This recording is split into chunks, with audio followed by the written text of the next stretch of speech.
Olá a todos e a todas, meu nome é Lidiane Salvatierra e hoje eu vou apresentar para vocês um resumão sobre o filo Artrópoda.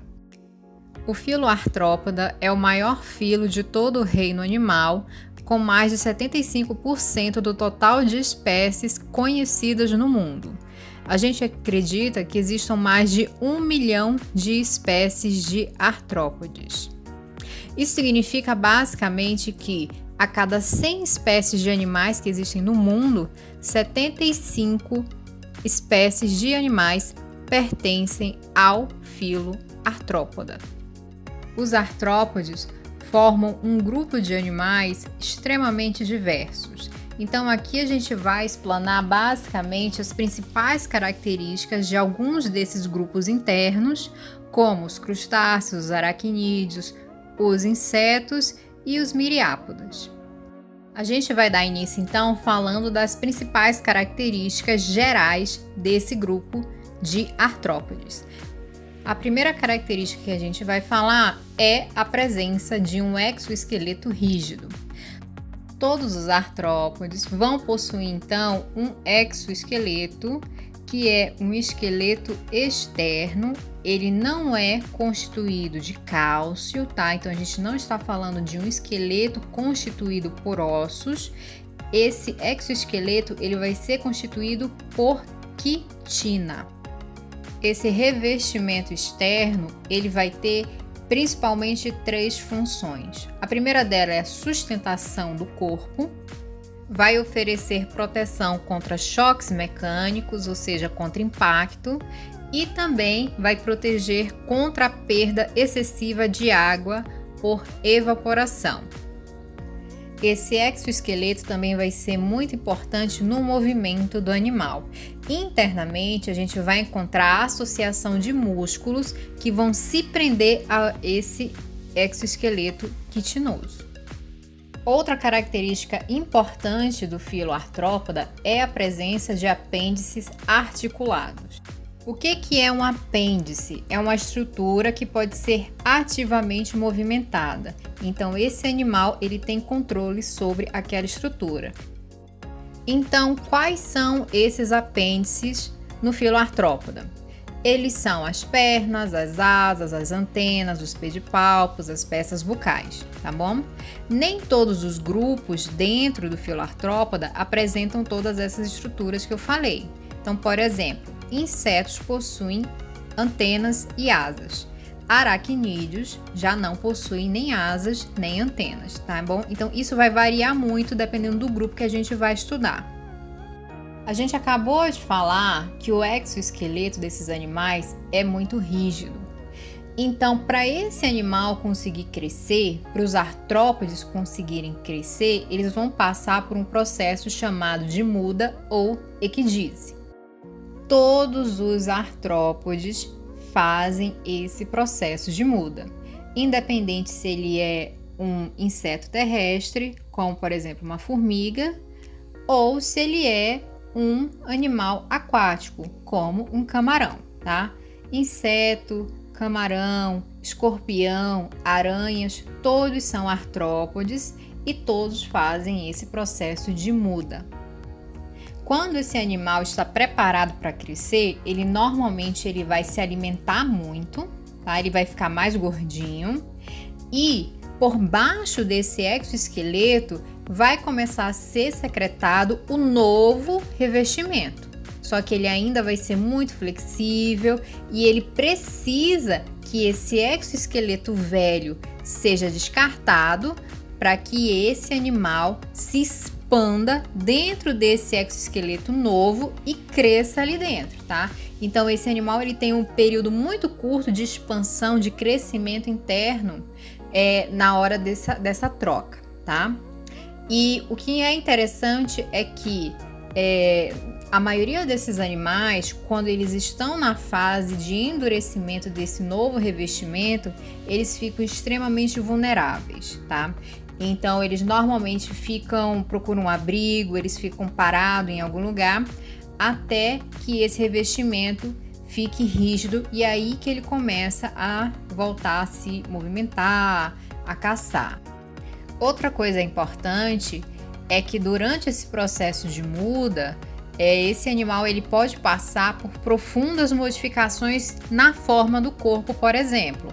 Então, a gente pode observar que uma larva pode acabar passando para o processo de se tornar um animal completo e adulto via muda. Isso acontece, por exemplo, com a borboleta. A gente tem a lagarta, o casulo dela, né, quando ela faz o encapsulamento, e dali a gente tem a saída da borboleta completa, tá bom? Outra coisa interessante é que alguns desses animais que por algum motivo ou outro acabaram perdendo um apêndice, como por exemplo uma perna, essa perna pode ser regenerada, né, a partir de uma muda. Esse processo de regeneração, ele não é tão comum assim no filo artrópoda, mas ele pode acontecer. Então, por exemplo, uma aranha que acabou perdendo uma perna, ela pode fazer uma muda e essa perna pode voltar a se desenvolver. Dentro do filo artrópoda, a gente vai ter uma variação muito grande de tamanho, tá? Então, quando a gente fala em variação de tamanho, a gente tem que pensar sempre no maior e no menor animal adulto já medido. E além disso, dentro do próprio ciclo de vida daquele artrópoda, ele pode também ter uma variação muito grande de tamanho, tá? Então, normalmente, os jovens são menores e os adultos têm um tamanho corporal maior. Então, por exemplo, aqui a gente tem um exemplo de uma aranha ainda muito jovem, uma caranguejeira bem grande, já adulta, essa é uma fêmea, por exemplo. E dentro dos mesmos grupos de animais, como por exemplo os crustáceos, a gente vai ter espécies que vão variar muito de tamanho entre si. Então a maioria das pessoas conhece aquele caranguejo, aquele siri, que são do tamanho de uma mão. Aqui a gente tem, por exemplo, esse caranguejo rei, que é enorme. Aqui a gente tem outras características gerais de todos os artrópodes. A primeira dessas características é a presença de simetria bilateral. O que é simetria bilateral? Quando a gente passa um corte ao longo do corpo desses animais, a gente consegue duas metades iguais. Eles também são triploblásticos, significa que eles apresentam o endoderma, o mesoderma e o ectoderma.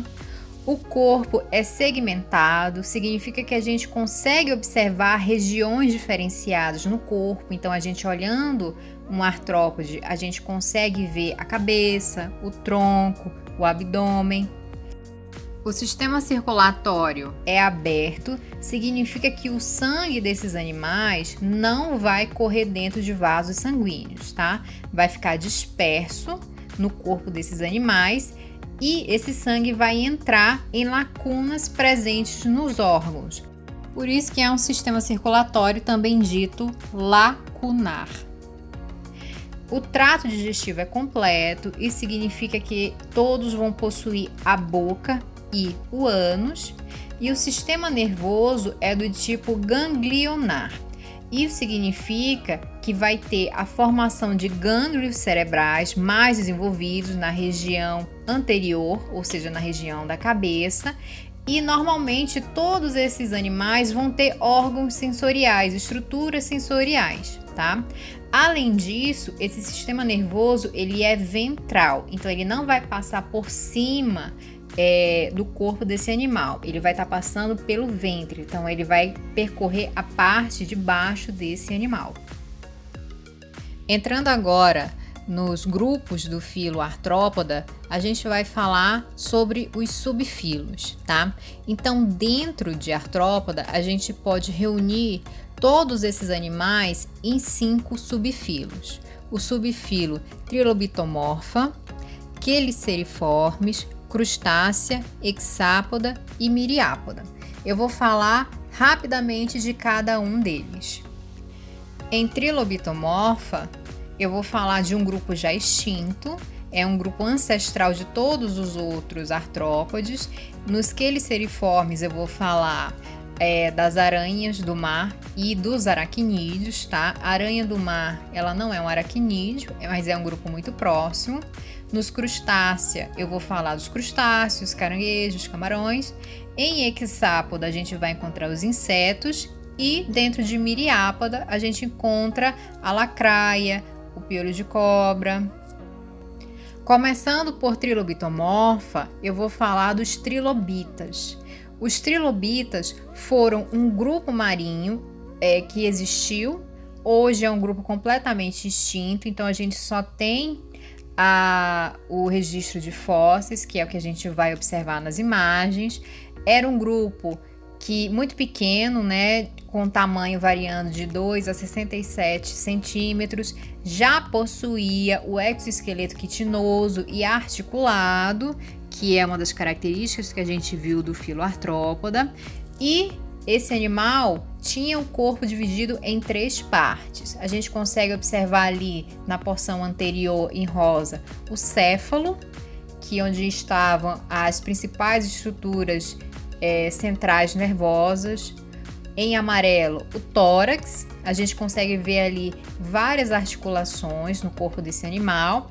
E por último, onde a gente encontra a porção do ânus, em azul, é chamado de pigídeo.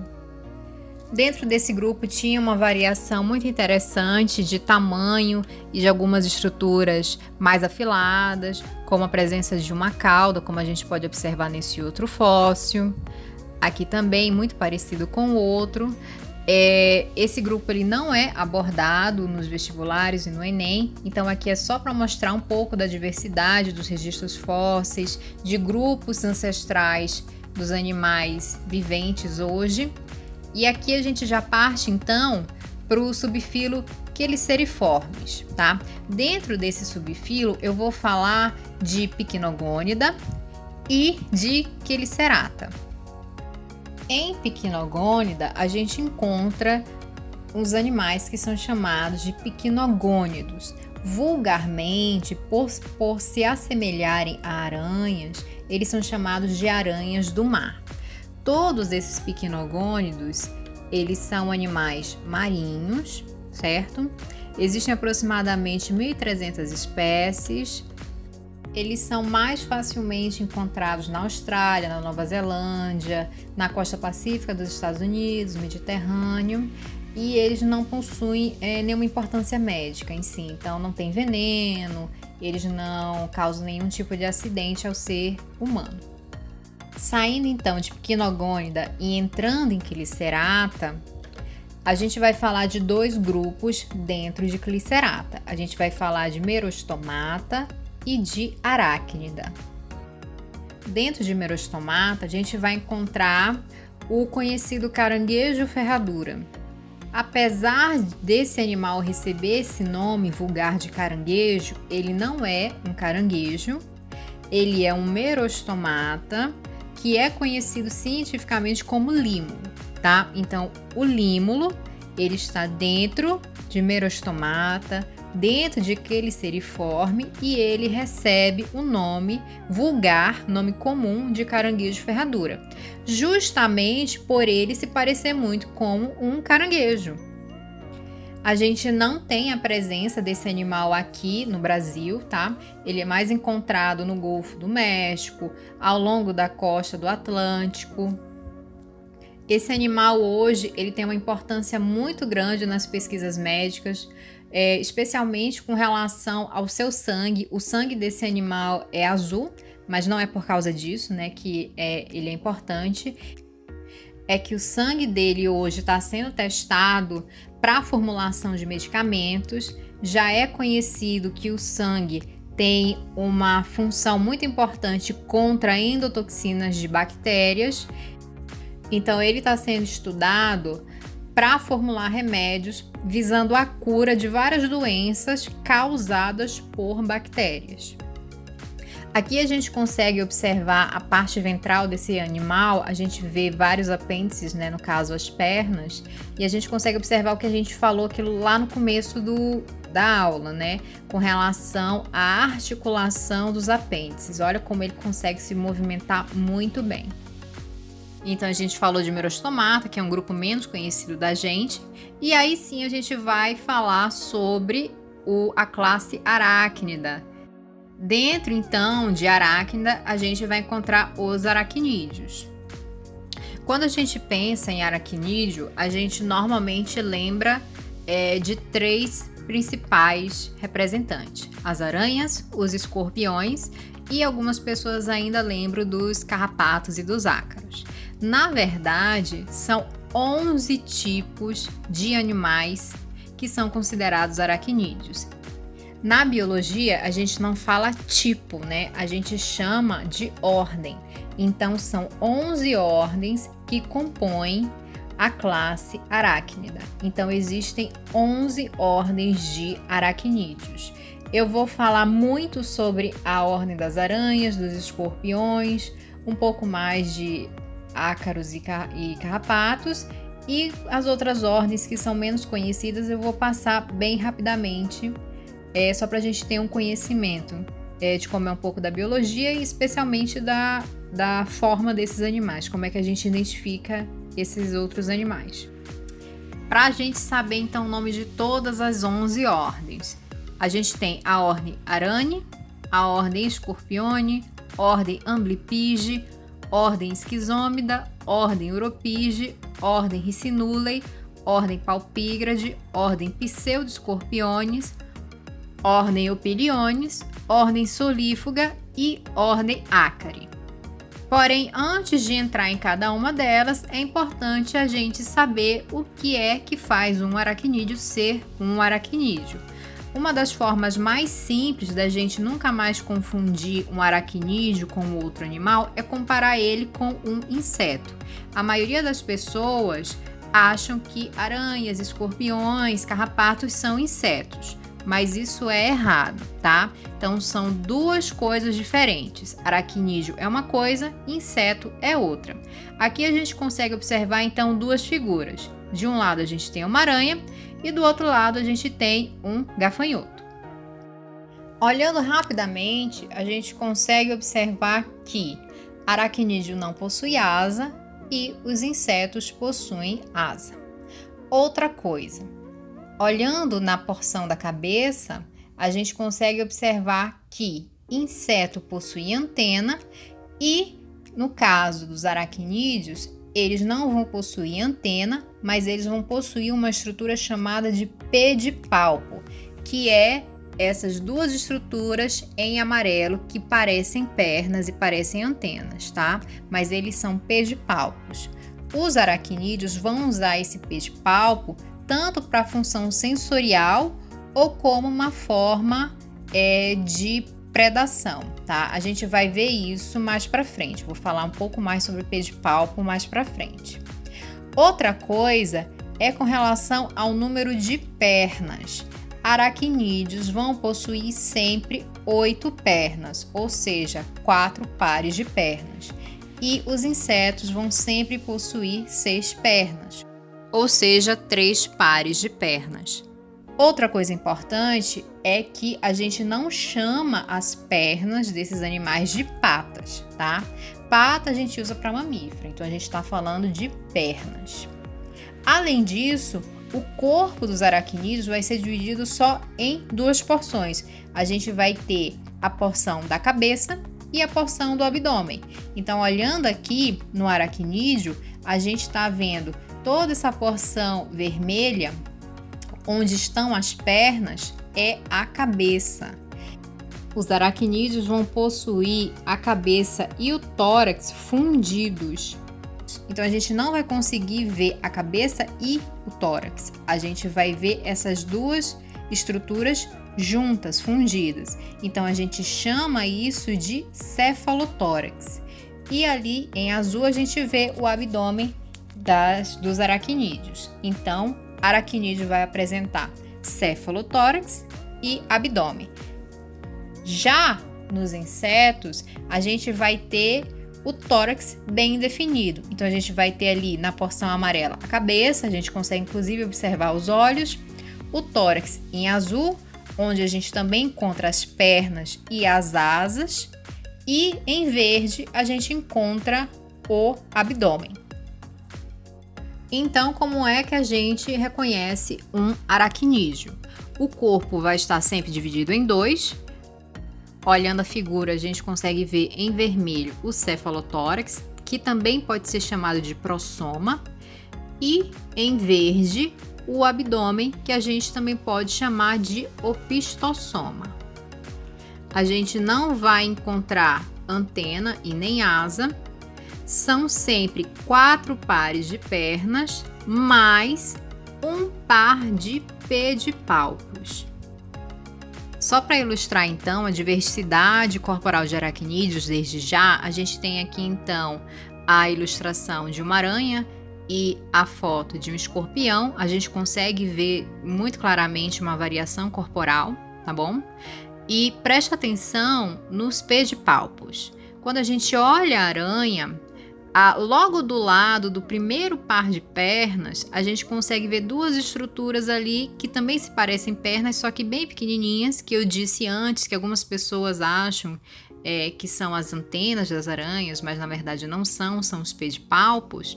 A gente consegue observar esse mesmo pedipalpo no escorpião. Olha ali aquelas garras que a gente consegue observar. Aquelas garras também são pedipalpos. Só que os escorpiões apresentam os pedipalpos na forma de garras. Então, cada representante dos aracnídeos que a gente vai estudar, cada ordem vai ter uma variação corporal diferente que vai permitir com que a gente consiga identificar aquela ordem em comparação com a outra. E outra estrutura que todos esses animais vão apresentar, ele está localizado também do lado dos pedipalpos. Então a gente vai ter as pernas, os pedipalpos, e logo na frente do cefalotórax desses animais, a gente vai encontrar também um par de outras estruturas importantíssimas. Essas estruturas são as quelíceras. Então todos os aracnídeos vão possuir 2 quelíceras, ou seja, um par de quelíceras.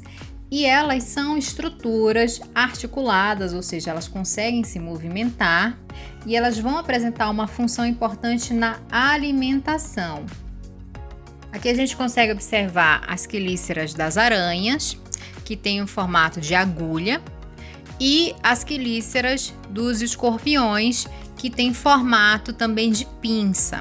Nas aranhas, elas vão usar as quelíceras para inocular o veneno, e os escorpiões vão usar as quelíceras para fazer uma trituração, então para morder o alimento. Com relação à respiração, os aracnídeos vão fazer as trocas gasosas a partir de filotraqueias, também chamados de pulmões foliáceos, por traqueias em si, através de espiráculos. Então a gente consegue observar do lado direito uma filotraqueia, que é um pulmão foliáceo. Ele é chamado de pulmão foliáceo porque ele tem várias lâmilazinhas que a gente consegue observar ali e que parece um livro aberto com as suas páginas. E no outro lado a gente consegue ver os espiráculos de um carrapato, onde ocorre a troca gasosa através das traqueias. E com relação à excreção, os aracnídeos vão apresentar glândulas coxais, que são glândulas próximas à coxa, que vão realizar a excreção de resíduos juntamente com os túbulos de Malpighi. Esses túbulos de Malpighi vão fazer também a coleta de resíduos presentes no sangue desse animal e vai enviar para a porção final do intestino, onde vai ser eliminado todo esse resíduo com as fezes. Então a gente já viu todas as características em comuns e agora a gente vai falar de cada ordem. Eu vou começar então falando da ordem Ácari. Na ordem Ácari a gente vai encontrar 2 representantes, os carrapatos e os ácaros. Carrapatos e ácaros são bem diferentes entre si. Existe uma variação corporal muito grande dentro da ordem, mas a gente consegue é identificar uma característica em comum, que é que o corpo desse animal é tão fusionado, ou seja, a gente não tem muita definição de qual é a parte do cefalotórax e do abdômen por causa de uma fusão evolutiva que aconteceu, onde o cefalotórax e o abdômen parecem uma coisa só. Então, quando a gente olha um carrapato, toda aquela porção que a gente consegue ver, aquela porção maior, a gente dá o nome de idiossoma. E apenas a parte das peças bucais que fica à frente dessa porção maior é que a gente chama de gnatossoma. Então, resumidamente, a ordem Acre apresenta cefalotórax e abdômen, porém, o cefalotórax e o abdômen é tão fusionado, tão junto entre si, que aqui nesse grupo a gente vai chamar toda essa porção de idiossoma. E na frente desse idiossoma, a gente vai encontrar as peças bucais, e esse conjunto de peças bucais é que a gente chama de gnatossoma. Nessa foto em preto e branco, a gente tem uma ultraestrutura do aparelho bucal desse animal. A gente consegue ver então a presença de uma bainha envolvendo o que a gente chama de estilete. É esse estilete que os carrapatos vão utilizar para cortar a pele dos outros animais para fazer a sucção do sangue. Aqui a gente consegue ver na porção bem central esse estilete pronto para penetrar a pele do animal. As duas estruturas do lado são os pedipalpos e as demais estruturas são as pernas. Aqui a gente fala então da diferença de um carrapato para um ácaro. Dentro da ordem Acre, os ácaros são microscópicos ou semimicroscópicos, e eles normalmente vão parasitar a pele humana e de outros animais, como é o caso, por exemplo, do bicho da sarna ou do ácaro da sarna, que é o que a gente conhece como causador da sarna. Então, a sarna é causada por um ácaro que é microscópico. Já os carrapatos, eles são bem maiores, eles são sugadores de sangue e eles normalmente também vão procurar um mamífero para se fixar no corpo para fazer esse consumo. Então, por exemplo, boi, cavalo, cachorro. Então, os ácaros, eles não vão se alimentar de sangue, mas eles vão se alimentar das células mortas. Já os carrapatos, eles vão fazer ingestão de sangue. Outra característica é que os ácaros, eles têm um corpo mole, como a gente consegue observar aqui nessa figura. A importância desse grupo para a gente é justamente com relação ao que eu falei sobre a alimentação desse grupo. Esse é um grupo que se alimenta ou do nosso sangue ou das nossas células. Os carrapatos em si podem ser vetores de patógenos e podem causar doenças como a febre maculosa.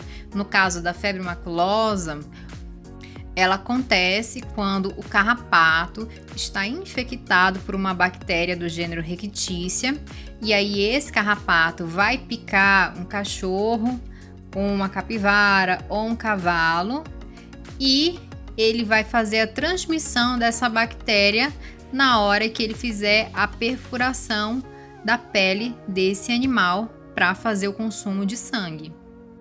A febre maculosa, ela também pode atingir o ser humano, caso ele seja picado por um carrapato contaminado com a bactéria, e aí tem uma série de sintomas, como febre alta, dor de cabeça e especialmente o aparecimento de lesões na pele, como no caso aqui de uma criança que foi contaminada com isso.